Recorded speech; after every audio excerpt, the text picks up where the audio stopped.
Hello everyone, this is the third lecture on structure of atom, and in this lecture we will discuss nature of electromagnetic radiation. As you know, in previous two lectures we have discussed discovery of subatomic particles, that is electron, proton and neutron, and we have also discussed two atomic model, that is J.J. Thomson's atomic model and Rutherford's atomic model. But we know that there were a few limitations, few drawbacks in those two atomic models. So to overcome those limitations, we have to study a new atomic model. But before understanding that atomic model, we have to understand the nature of electromagnetic radiation. So the nature of electromagnetic radiation was explained with the help of a few theories. The first of them was corpuscular theory. So what does this theory say? This theory was given by Newton, and according to this theory, the light consists of very small particles called corpuscles. And this theory was successful to explain the phenomenon like reflection, refraction, but again it was also unsuccessful to explain the phenomena like diffraction or interference. So therefore this theory was not accepted. After this theory, there was a theory called electromagnetic wave theory, which was given by Maxwell. So according to this theory, you have to remember a few points about this theory. So according to this theory, a body emits energy in the form of radiation, and this energy is called radiant energy. So the radiant energy is emitted by a body continuously in the form of waves. So this is the first point that you have to remember, that the energy is emitted by a body in the form of radiation, and that radiation is in the form of a continuous wave. So this is the first point about electromagnetic wave theory. The second point, these waves are called electromagnetic waves as they have their own electric and magnetic fields. So these waves have their electric field and magnetic field. The direction of electric and magnetic field is perpendicular to each other as well as perpendicular to the direction of propagation. So this is another point, that these electromagnetic waves consist of electric field and magnetic field, and these electric and magnetic fields are perpendicular to each other as well as the direction of propagation of the wave. And the next point, that the speed of electromagnetic waves in vacuum is fixed, and that is equal to speed of light, that is 3 × 10⁸ metre per second. तो आपको ये तीन points ध्यान में रखने हैं electromagnetic waves के बारे में. पहला पॉइंट कहता है कि जब कोई भी बॉडी एनर्जी एमिट करती है रेडिएशन की फॉर्म में, उस एनर्जी को हम कहते हैं रेडिएंट एनर्जी. तो जब किसी भी बॉडी से रेडिएंट एनर्जी निकलती है तो वो कंटिन्यूसली निकलती है वेव की फॉर्म में. तो एनर्जी कंटिन्यूसली वेव की फॉर्म में निकलेगी. तो ध्यान रखना, एक तो एक कंटिन्यूस होती है और वेव की फॉर्म में होती है. दूसरा पॉइंट जो मैंने अभी आपको बताया, दूसरा पॉइंट क्या है कि ये जो इलेक्ट्रोमैग्नेटिक वेव्स होती हैं, इन्हीं वेव्स को हम कहते हैं इलेक्ट्रोमैग्नेटिक वेव्स. और क्यों कहते हैं? क्योंकि इन वेव्स का अपना इलेक्ट्रिक फील्ड होता है और अपना मैग्नेटिक फील्ड भी होता है. तो ये भी चीज़ आपको ध्यान में रखनी है कि इन वेव्स का मैग्नेटिक फील्ड भी होता है और इलेक्ट्रिक फील्ड भी होता है. और ये जो इलेक्ट्रिक और मैग्नेटिक फील्ड की डायरेक्शन होती है वो एक दूसरे के परपेंडिकुलर होती है, और साथ ही direction of propagation of wave के भी परपेंडिकुलर होती है. मतलब ये कि अगर वेव इस डायरेक्शन में ट्रेवल कर रही है तो इलेक्ट्रिक फील्ड की डायरेक्शन कुछ इस तरीके से होगी उसके परपेंडिकुलर, और मैग्नेटिक फील्ड की डायरेक्शन भी इसके परपेंडिकुलर होगी. तो मैग्नेटिक फील्ड की डायरेक्शन इधर को होगी, आउटवर्ड्स इनवर्ड्स. तो इस तरीके से जो ये इलेक्ट्रिक फील्ड, मैग्नेटिक फील्ड और direction of the propagation of wave, मतलब जो जिस डायरेक्शन में वेव ट्रेवल कर रही है, ये तीनों एक दूसरे के परपेंडिकुलर होते हैं.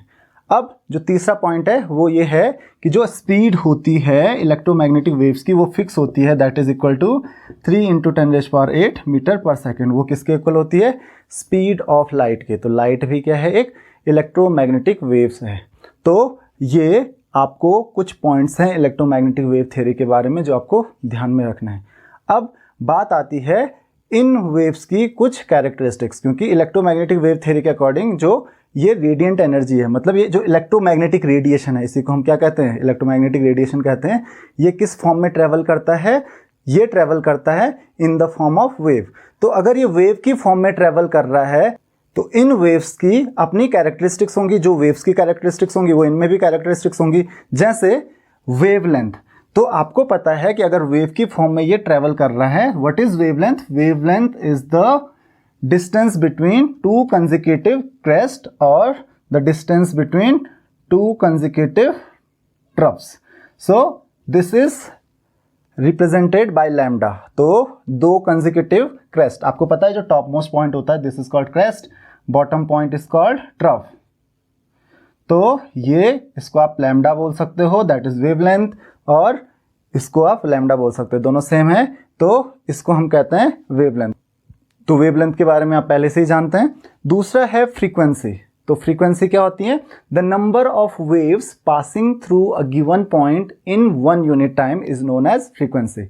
मतलब एक पॉइंट से, क्योंकि वेव तो ट्रेवल करती रहेंगी, तो किसी एक फिक्स पॉइंट से एक यूनिट टाइम में, जनरली 1 सेकंड हम बोलते हैं, तो 1 सेकंड में कितनी वेव्स ट्रेवल कर रही हैं, that is called frequency of the electromagnetic wave. तो फ्रीक्वेंसी को हम डिनोट करते हैं न्यू से। अब यहाँ पे एक और टर्म आती है, that is called time period. Time period क्या होता है कि एक ऑसिलेशन मतलब यहाँ से लेके, जैसे यहाँ से स्टार्ट होती है एक वेव, तो ये कंप्लीट उसका एक ऑसिलेशन हो गया, अगला जो मोशन होगा फिर उसी की तरह होगा, तो ये 2 ऑसिलेशन हो गए। तो एक ऑसिलेशन करने के लिए वेव को जितना टाइम लगता है, that is called time period of the wave. तो आपको पता है जो फ्रीक्वेंसी होती है, मतलब 1 सेकंड में कितनी ऑसिलेशन हो रहे हैं, या 1 सेकंड में एक पॉइंट से कितनी वेव्स जा रही हैं, दैट इज कॉल्ड फ्रीक्वेंसी। तो आप कह सकते हो, अगर मैं टाइम पीरियड को टी से डिनोट कर रहा हूं, कैपिटल टी से, तो वेवलेंथ न्यू है, तो आप कह सकते हो number of oscillation in 1 second, 1 second में कितने ऑसिलेशन हो रहे हैं, that is equal to nu. तो आप कह सकते हो कि time required for nu oscillation, क्योंकि न्यू क्या हो रहे हैं, ऑसिलेशन हो रहे हैं, nu oscillation is equal to 1 second. तो टाइम रिक्वायर्ड फॉर 1 ऑसिलेशन, तो एक ऑसिलेशन के लिए कितना टाइम चाहिए होगा, that is equal to 1 by nu, and this is time required for 1 oscillation, that is called time period. तो रिलेशन बन गया T is equal to 1 by nu. So this is the relationship between time period and frequency. तो आपको समझ में आ गया होगा कि रिलेशनशिप जो है फ्रीक्वेंसी और टाइम पीरियड के बीच में ये कैसे आया। Time period is equal to 1 by nu, और you can say nu is equal to 1 by T. So both are same. तो होप कि आपको ये रिलेशनशिप समझ में आ गई होगी। Then the third is velocity of the wave. Velocity that is distance travelled per unit time. तो आपको ये बात समझ में आ गई कि वेवलेंथ क्या होती है, फ्रीक्वेंसी क्या होती है। तो wave velocity, velocity equal to क्या होता है, velocity is equal to distance upon time होता है। नाउ डिस्टेंस मान लेते हैं वेव यहाँ से लेके यहाँ तक का डिस्टेंस ट्रेवल कर रही है, यहाँ से यहाँ तक का सब लैम्डा है। तो अगर लैम्डा डिस्टेंस के लिए टाइम की रिक्वायरमेंट देखें, तो अगर डिस्टेंस लैम्डा है तो टाइम कितना लगता है, तो लैम्डा डिस्टेंस, इसका मतलब लैम्डा डिस्टेंस ट्रेवल करने में एक ऑसिलेशन कंप्लीट हो रहा है, और एक ऑसिलेशन कंप्लीट करने में टाइम कितना लगता है, दैट इज टी। हमने बोला है ना, that is time period of the wave. तो that is equal to wave velocity equal to क्या हो जाएगा, लैम्डा बाई टी। और आपको पता है 1 बाई टी को आप लिख सकते हो न्यू, तो 1 बाई टी को आप न्यू लिख सकते हो। तो दैट इज इक्वल टू, यहाँ से हम लिख सकते हैं v equal to lambda into 1 by T. 1 by T को हम क्या लिख सकते हैं, न्यू। तो that is equal to lambda into nu और न्यू इंटू लैम्डा। तो ये एक नई रिलेशनशिप मिल गई आपको। तो ये 2 फॉर्मूले आपको ध्यान में रखने हैं, कौन कौन से, एक t is equal to 1 by nu और दूसरा v equal to nu lambda. तो ये दोनों पॉइंट्स बहुत इंपॉर्टेंट हैं आपके लिए। Then the next is wave number. So this is very important. Wave number, wave number is the number of waves in a unit length. मतलब एक unit length, एक यूनिट लेंथ 1 मीटर भी हो सकती है और 1 सेंटीमीटर भी हो सकती है। तो जनरली हम सेंटीमीटर में ही लेते हैं। तो the number of waves in 1 unit length is called wave number, for example यहाँ से लेके और यहाँ तक एक यूनिट लेंथ है, 1 मीटर या 1 सेंटीमीटर जो भी है, तो यहाँ पे जितनी वेव्स बनेंगी that is called wave length. तो आपको पता है कि अगर लैम्डा है, एक वेव की जो वेवलेंथ है वो लैम्डा है, तो आप कह सकते हो कि number of waves in lambda length, अगर लैम्डा लेंथ आपके पास है तो उसमें कितनी वेव्स आएंगी, केवल एक ही आएगी, तो that is equal to 1। Number of waves in lambda length is equal to 1। तो नंबर ऑफ वेव्स, मैं सिर्फ यूनिटरी मेथड यूज कर रहा हूं यहाँ पे, इन 1 यूनिट लेंथ, अगर एक यूनिट लेंथ है तो अगर लैम्डा में एक वेव आती है तो एक यूनिट लेंथ में कितना आएगा, that is equal to 1 upon lambda. तो रिलेशनशिप पता चल गई। वेव नंबर को हम डिनोट करते हैं न्यू बार से, तो रिलेशनशिप पता चल गई न्यू बार, क्योंकि number of waves in 1 unit length, उसी को तो हम क्या कहते हैं, वेव नंबर कहते हैं। तो nu bar is equal to 1 by lambda, this is the new relationship. तो ये 3 रिलेशनशिप आपको ध्यान में रखनी है, T is equal to 1 by nu, V equal to nu lambda and nu bar is equal to 1 by lambda. अब आप unit बता सकते हो, बिकॉज 1 की तो कोई यूनिट होगी नहीं, लैम्डा की यूनिट क्या होगी, मीटर, तो 1 बाई मीटर पर मीटर, या फिर क्योंकि मैंने अभी बताया कि जनरली हम इसको सेंटीमीटर को एक यूनिट लेंथ मानते हैं, तो पर सेंटीमीटर भी हो सकती है, तो इन जनरल हम पर सेंटीमीटर ही वेव नंबर की यूनिट लेते हैं। The next point is amplitude. तो एम्पलीट्यूड आपको पता है कि अगर कोई भी वेव ट्रेवल कर रही है, so the point about which it oscillates, ठीक है, तो किसी भी पॉइंट के अबाउट अगर वेव अप एंड डाउन करती है तो इस पॉइंट को, इस लाइन को हम कहते हैं मीन पोजीशन, तो इसकी मीन पोजीशन होती है। तो मीन पोजीशन से जो टॉप मोस्ट पॉइंट होता है और बॉटम मोस्ट पॉइंट जो होता है, that is called amplitude, and amplitude is denoted by A. So this is everything about electromagnetic waves. So आपके पास 1, 2, 3 इन 3 फॉर्मूलों से कोई भी क्वेश्चन आ सकता है। अब यहाँ पे आपको एक चीज मैंने बताई कि जो स्पीड ऑफ इलेक्ट्रोमैग्नेटिक वेव होती है, तो स्पीड ऑफ इलेक्ट्रोमैग्नेटिक वेव होती है fix in vacuum, that is equal to 3 × 10⁸ metre per second. तो the speed is generally denoted by c, क्योंकि जो स्पीड ऑफ लाइट है उसको हम c से डिनोट करते हैं। तो आपके पास फॉर्मूला क्या मिला यहाँ पे, c is equal to nu lambda. तो ये फॉर्मूला, क्योंकि आपको इन जनरल c की वैल्यू पता होती है, that is 3 × 10⁸ metre per second, और अगर आपको ये पता है तो इन दोनों में से कोई भी एक क्वांटिटी आपको पता चल जाए तो आपको बाकी तीसरी क्वांटिटी पता चल जाएगी। तो ये 3 क्वांटिटीज हैं, 3 में से एक आपको ऑलरेडी पता है, और अगर आपको एक और पता चल जाए इसमें से या इसमें से कोई, तो आपको तीसरी क्वांटिटी भी पता चल जाएगी। तो जनरली क्वेश्चन में आपके पास एक ही क्वांटिटी गिवन होती है, बाकी तीसरी क्वांटिटी आपको पता करनी होती है। एक आपको ऑलरेडी पहले से पता है, that is c, speed of light. दूसरी आपको न्यू भी दिया जा सकता है या फिर लैम्डा भी दिया जा सकता है, और हो सकता है वेव नंबर दिया हो, तो यहाँ पे आप फॉर्मूला यूज़ कर सकते हो। वेव नंबर से आप लैम्डा चाहो तो कैलकुलेट कर लो, या वेव नंबर को यहीं पे पुट कर लो कि लैम्डा इक्वल टू क्या हो जाएगा, 1 बाई न्यू बार। तो c इक्वल टू आप ऐसे भी लिख सकते हो, c equal to nu by nu bar, because lambda will be equal to 1 by nu bar, तो आप न्यू बाई न्यू बार भी लिख सकते हो। तो आप अपने तरीके से ये फॉर्मूले फॉर्म कर सकते हो, या फिर टाइम पीरियड दिया हो तो टाइम पीरियड से आप न्यू भी कैलकुलेट कर सकते हो, दैट इज फ्रीक्वेंसी। तो जनरली ये 3 फॉर्मूले आपको ध्यान में रखने हैं ताकि आपको रिलेशनशिप पता हो। The next thing is electromagnetic spectrum. Now we have categorized the different type of electromagnetic waves on the basis of their frequency and their wavelength. तो अब आपको यहाँ पे एक चीज पता चल रही है कि c तो क्या होता है, कांस्टेंट होता है, और c इज इक्वल टू होता है न्यू इंटू लैम्डा। तो आप यहाँ से बोल सकते हो कि lambda is equal to c by nu, और यू कैन से क्योंकि क्या होता है, जो c होता है that is speed of light, वो क्या है, कांस्टेंट है, तो lambda is inversely proportional to nu, और wavelength is inversely proportional to frequency. तो वेवलेंथ जितनी ज़्यादा होगी फ्रीक्वेंसी उतनी कम होगी, या फिर फ्रीक्वेंसी जितनी ज़्यादा होगी वेवलेंथ उतनी कम होगी। Now what is electromagnetic spectrum? Electromagnetic spectrum is arrangement of electromagnetic waves in increasing order of their wavelength. तो वेवलेंथ के इंक्रीजिंग ऑर्डर में हम अरेंज करते हैं किसको, इलेक्ट्रोमैग्नेटिक वेव्स को, different type of electromagnetic waves को। तो अगर इनकी वेवलेंथ इंक्रीज हो रही है तो इसका मतलब क्या हुआ, इनकी जो फ्रीक्वेंसी होगी वो डिक्रीज होती रहेगी। तो इनका ऑर्डर क्या है, सबसे पहले गामा रेज, क्योंकि इनकी वेवलेंथ सबसे कम होती है। देन गामा के बाद आती है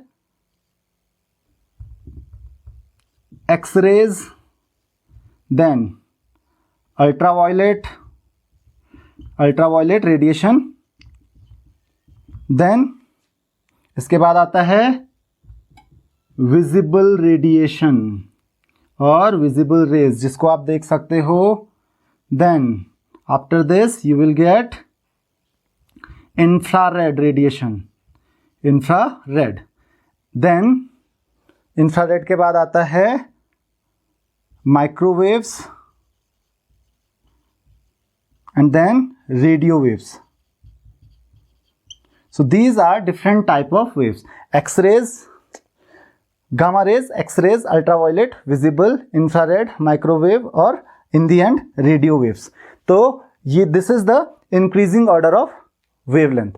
और अगर आप बात करते हो डिक्रीजिंग ऑर्डर ऑफ वेवलेंथ या फिर इंक्रीजिंग ऑर्डर ऑफ फ्रीक्वेंसी, तो फ्रीक्वेंसी सबसे कम किसकी होगी, रेडियो वेव्स की फ्रीक्वेंसी सबसे कम होगी, गामा रेडिएशन की फ्रीक्वेंसी सबसे ज़्यादा होगी।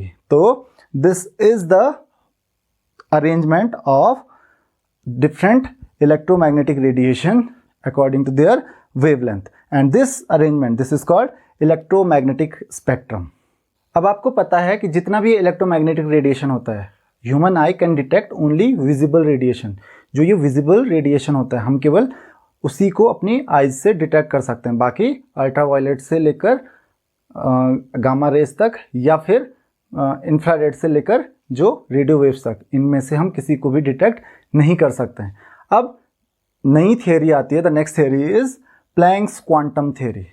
Electromagnetic wave theory was unsuccessful to explain some phenomena like black body radiation or photoelectric effect. We will discuss the photoelectric effect later.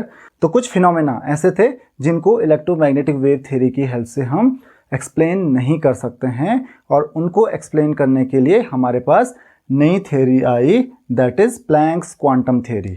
Now Planck, it was given by the scientist Max Planck, तो इसीलिए इसको हम planks quantum theory कहते हैं। Quantum theory क्यों कहते हैं, let's say you have to understand a few points about this theory. The first point about this theory is that the radiant energy emitted और absorbed by a body not continuously but discontinuously in the form of small energy packets, and these small energy packets are known as quanta. The singular form of quanta is quantum, so that's why it is called Planck's quantum theory. So what did he say? The energy is radiated in the form of small energy packets, and this radiation takes place discontinuously, while the electromagnetic wave theory says that the radiant energy emits continuously. So this is the difference. The second thing is the energy of quanta is directly proportional to its frequency. तो पहला point मैंने आपको बताया, पहला point क्या कहता है कि जो एनर्जी होती है वो किसी भी बॉडी से एमिट होती है, या कोई भी बॉडी एनर्जी एब्जॉर्ब करता है, जो रेडिएशन की फॉर्म में एनर्जी एब्जॉर्ब या एमिट होती है वो स्मॉल एनर्जी पैकेट्स के फॉर्म में एब्जॉर्ब या फिर एमिट होती है। और ये जो एनर्जी एब्जॉर्ब या एमिट होती है वो कंटिन्यूसली नहीं होती है, डिसकंटिन्यूसली होती है। इन स्मॉल एनर्जी पैकेट्स को हम कहते हैं क्वांटा। क्वांटा क्वांटम का प्लूरल फॉर्म है, तो इसीलिए इसको प्लैंक्स क्वांटम थ्योरी कहा गया। दूसरा point, the energy of a quantum is directly proportional to the frequency. जितनी फ्रीक्वेंसी होगी उसके डायरेक्टली प्रोपोर्शनल होगी। तो you can say E is equal to H into nu, where H is a constant called Planck's constant. So H is called Planck's constant. Now the value of H is equal to 6.626 into 10 raised power minus 34 joule second. तो this is the value of Planck's constant. तो ये value आपको ध्यान में रखनी है कि जो एनर्जी होती है किसी भी क्वांटम की वो वेवलेंथ के डायरेक्टली प्रोपोर्शनल होती है, और h यहाँ पे क्या है, प्रोपोर्शनैलिटी कांस्टेंट है। सो this is the formula for energy of a quantum. Now the third and most important point is whenever radiation takes place, the energy is absorbed or emitted as integral multiple of the energy of a quantum। तो ये ध्यान में रखना कि ये जो energy emit या absorb होगी इस क्वांटम की एनर्जी के इंटीग्रल मल्टीपल, क्योंकि कोई भी बॉडी जब एनर्जी एब्जॉर्ब या फिर एमिट करती है तो वो किस फॉर्म में करती है, स्मॉल एनर्जी पैकेट्स की फॉर्म में करती है, और इन स्मॉल एनर्जी पैकेट्स को हम कहते हैं क्वांटा। तो एक क्वांटम या दो क्वांटम, क्योंकि आधा क्वांटम या क्वांटम का कोई हाफ या 1/4 पार्ट तो आप एब्जॉर्ब या एमिट नहीं कर सकते हो, तो इसीलिए कोई भी बॉडी जब एनर्जी एमिट करती है या फिर कोई बॉडी एनर्जी एब्जॉर्ब करती है तो वो नंबर ऑफ क्वांटम एब्जॉर्ब या फिर एमिट करेगी। तो इसीलिए जो एनर्जी एब्जॉर्ब या एमिट होती है वो क्या होती है, वो इंटीग्रल मल्टीपल होती है किसका, एक क्वांटम की एनर्जी का। तो मान लेते हैं n क्वांटम कोई भी बॉडी एब्जॉर्ब या फिर एमिट कर रही है, तो आपके लिए टोटल एनर्जी का फॉर्मूला क्या होगा, E = n × h न्यू। तो ये फॉर्मूला हो गया टोटल एनर्जी रेडिएटेड, कोई भी बॉडी एब्जॉर्ब या एमिट करती है जो total energy, this is n × h nu, अगर n is the number of quantum.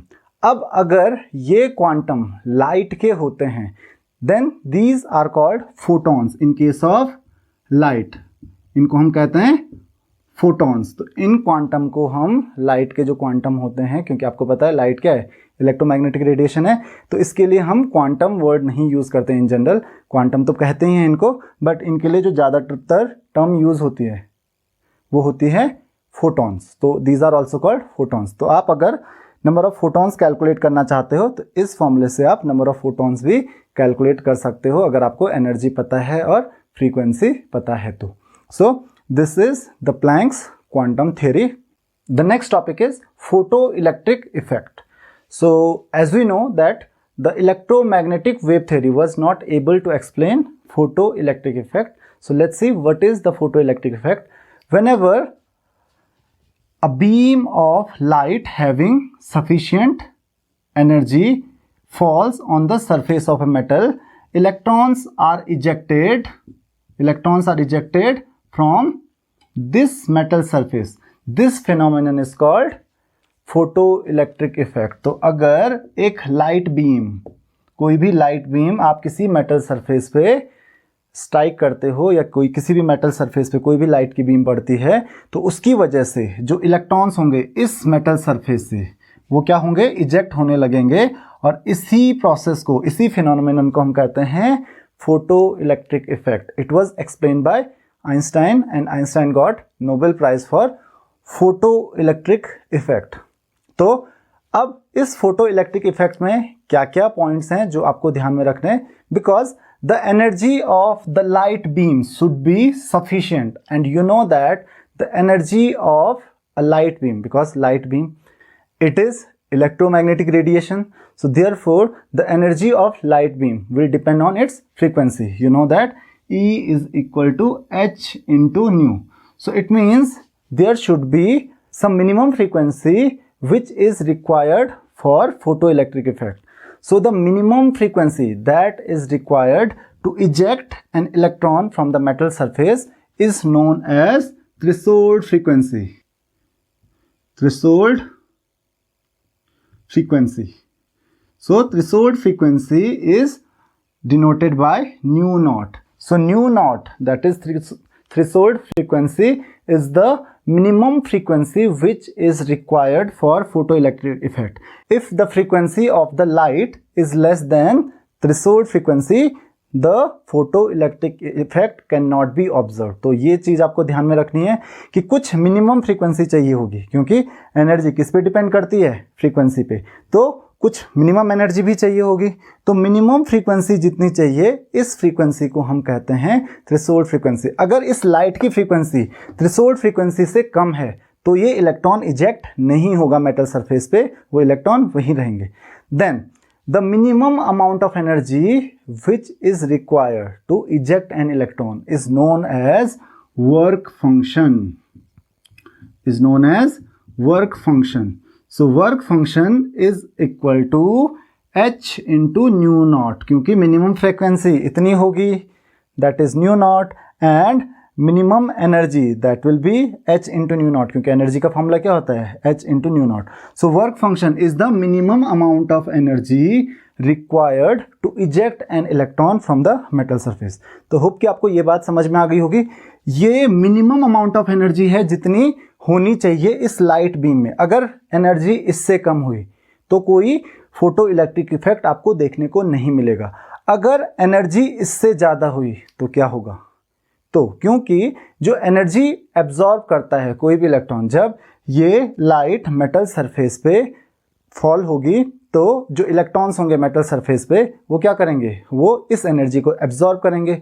और अगर वो एनर्जी को एब्जॉर्ब करेंगे तो उस एनर्जी को यूटिलाइज करेंगे किसमें, इजेक्शन के लिए, मतलब उस मेटल सरफेस से बाहर निकलने के लिए. तो अगर आपका जो फ्रीक्वेंसी है थ्रेशोल्ड फ्रीक्वेंसी के बराबर है तो जो मेटल सरफेस से इलेक्ट्रॉन्स बाहर आ जाएंगे, लेकिन अगर कम है तो वो इजेक्ट नहीं हो पाएंगे, वो मेटल सरफेस में ही रहेंगे. तो अब क्वेश्चन ये है कि अगर एनर्जी ज़्यादा हुई, मीन्स अगर फ्रीक्वेंसी ज़्यादा हुई थ्रेशोल्ड फ्रीक्वेंसी से, तब क्या होगा, तो तब जो एनर्जी इलेक्ट्रॉन्स ने एब्जॉर्ब की तो आप उसको दो पार्ट्स में डिवाइड करोगे, क्योंकि लाइट फॉल हुई मेटल सरफेस पे, जो लाइट मेटल सरफेस से फॉल हुई उस लाइट को एब्जॉर्ब करेंगे इलेक्ट्रॉन्स. तो मान लेते हैं जो लाइट की फ्रीक्वेंसी थी that is new. So new is the frequency of radiation.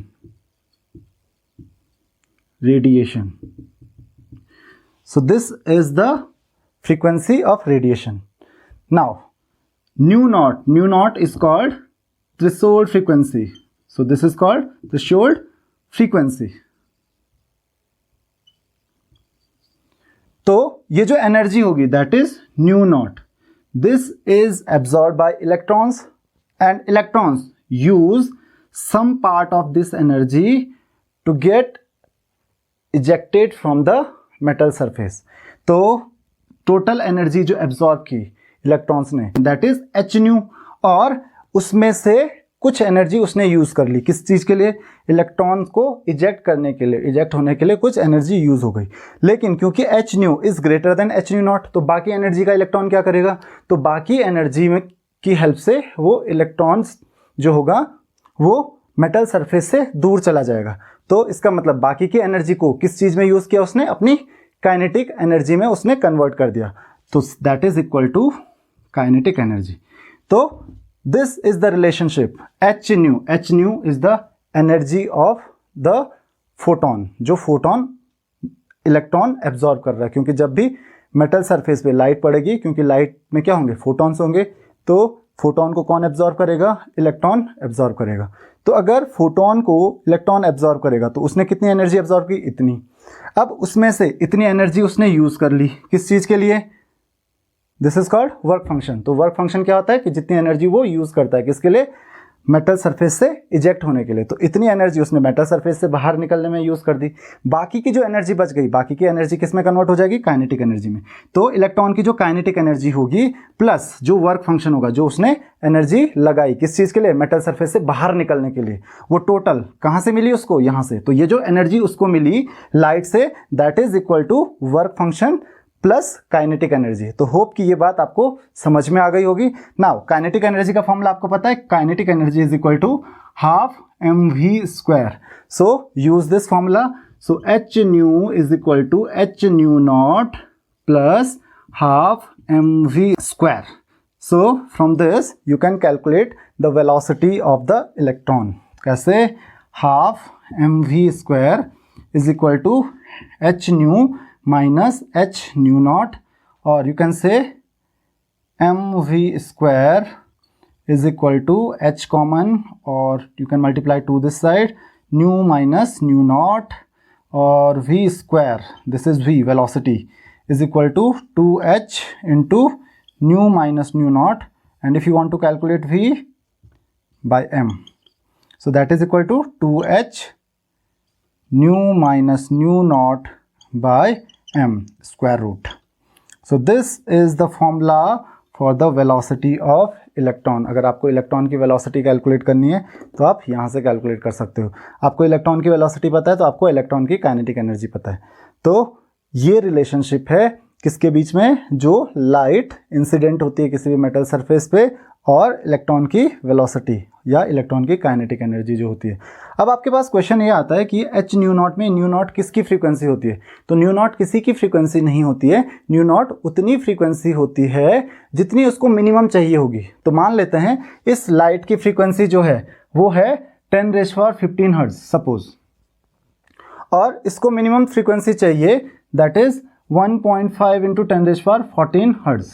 तो चाहिए तो इसको इतनी ही थी, तो एनर्जी कितनी यूज करेगा, that is h into this.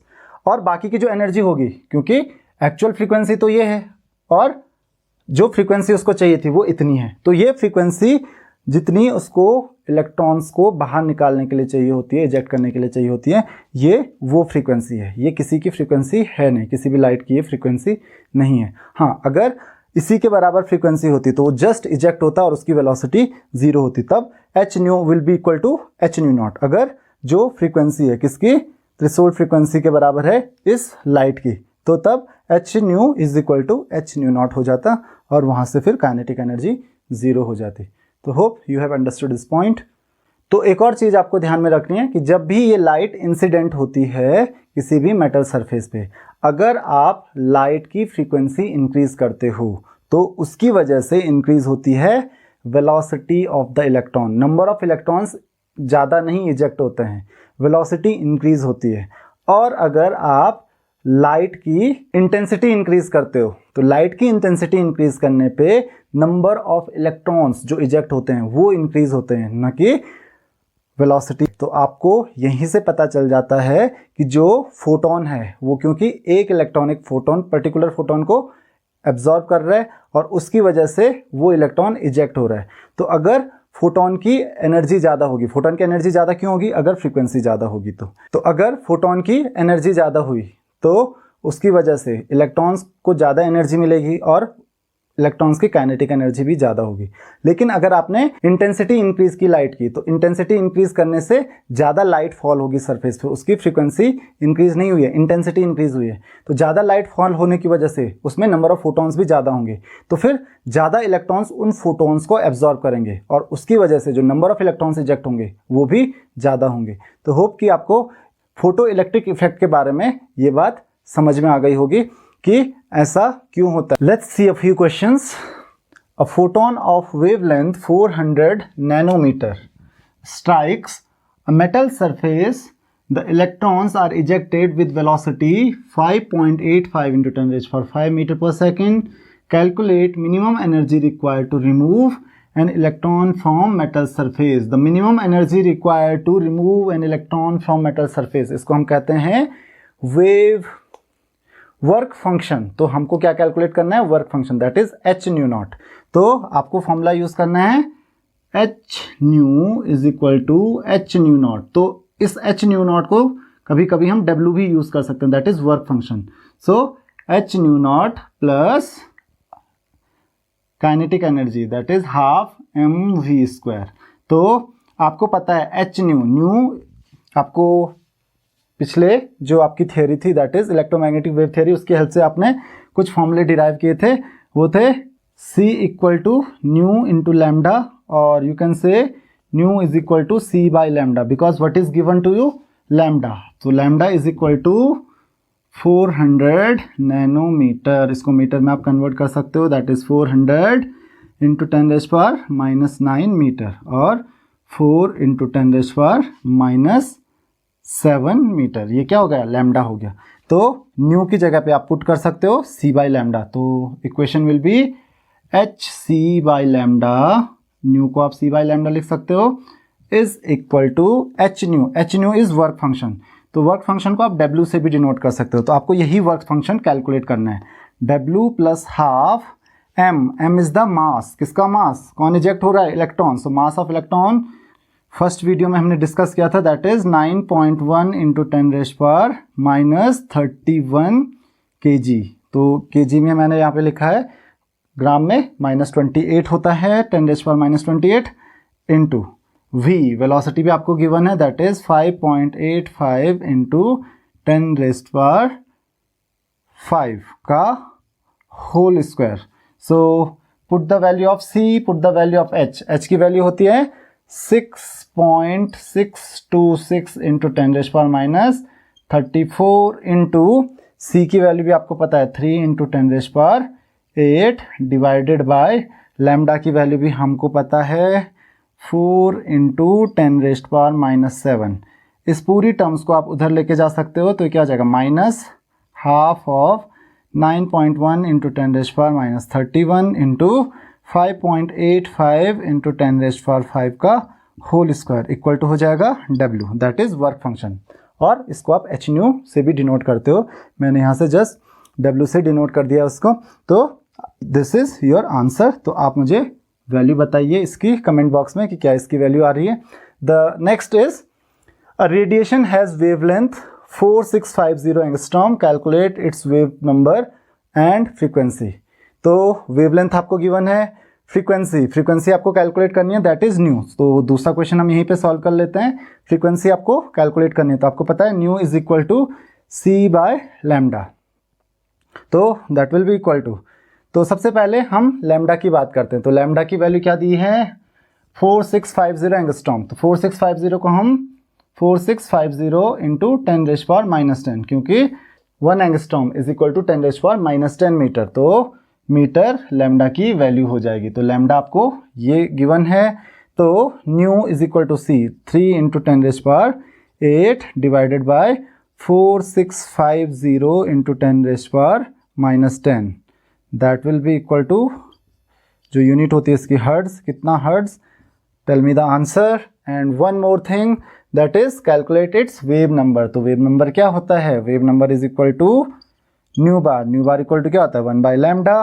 तो 1 by lambda is equal to 1 by 4650 into 10⁻⁻10। Unit क्या हो जाएगी इस समय, पर मीटर। अगर आपको पर सेंटीमीटर में कन्वर्ट करना है तो पहले आप इसको सेंटीमीटर में कन्वर्ट कर लीजिए। तो that will be equal to, 1 metre में 100 सेंटीमीटर होते हैं, तो 100 से मल्टीप्लाई करना पड़ेगा। 100 से मल्टीप्लाई करके हो जाएगा 4650 इंटू 10⁻⁻8 सेंटीमीटर।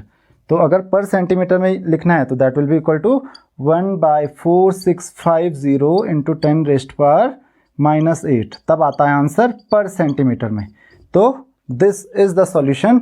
तो इसका भी आंसर मुझे बताइए कि क्या इन दोनों क्वेश्चंस के आंसर आ रहे हैं। सो this is all in this lecture. अगर आपको किसी भी टॉपिक में कोई भी प्रॉब्लम होती है तो आप मुझे क्वेश्चंस कमेंट बॉक्स में कर सकते हैं। Thank you very much.